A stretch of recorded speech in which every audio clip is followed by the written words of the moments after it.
राखी सावंत का जब से अपने पति आदिल दुरानी को लेकर बयान आया है तब से वह सुर्खियों में बनी हुई है।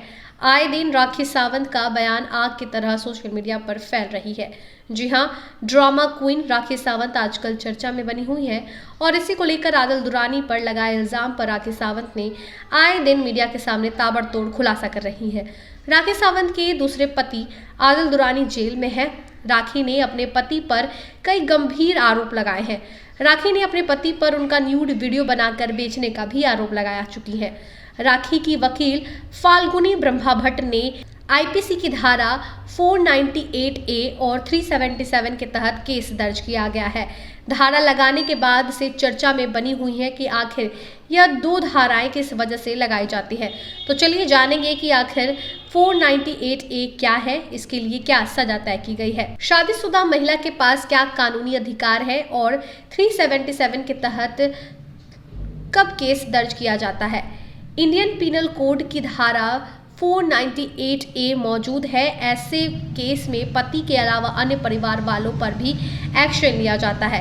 यह बात भी याद रखें कि कभी भी अकेले 498A लगाकर FIR दर्ज नहीं किया जा सकता। इसमें दहेज निषेध अधिनियम डॉरी प्रोहिबिशन एक्ट के सेक्शन 3 और 4 के आधार पर प्रोसिक्यूट किया जाता है। दहेज के लिए मारपीट करने पर, कीमती चीजों की मांग करने पर आईपीसी की धारा 498A के तहत सजा मिलती है। इसके लिए 3 साल की जेल और जुर्माना भी तय किया गया है। अगर पति और ससुराल वाले स्त्री धन को सौंपने से मना करते हैं तब 3 साल की सजा और जुर्माना दोनों का प्रावधान है। राखी के केस में दहेज प्रताड़न के बाद उनके पति आदिल पर आईपीसी की धारा 377 भी लगाई गई है। अब उससे रिलेटेड कुछ जानकारी लेते हैं कि इस सेक्शन का टाइटल ही इंडियन पीनल कोड में अननेचुरल ऑफेंस रखा गया है।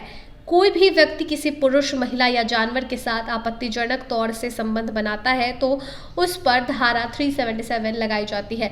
यह एक अपराध है। राखी सावंत दोनों धाराएं अपने पति आदिल दुरानी पर लगा चुकी हैं।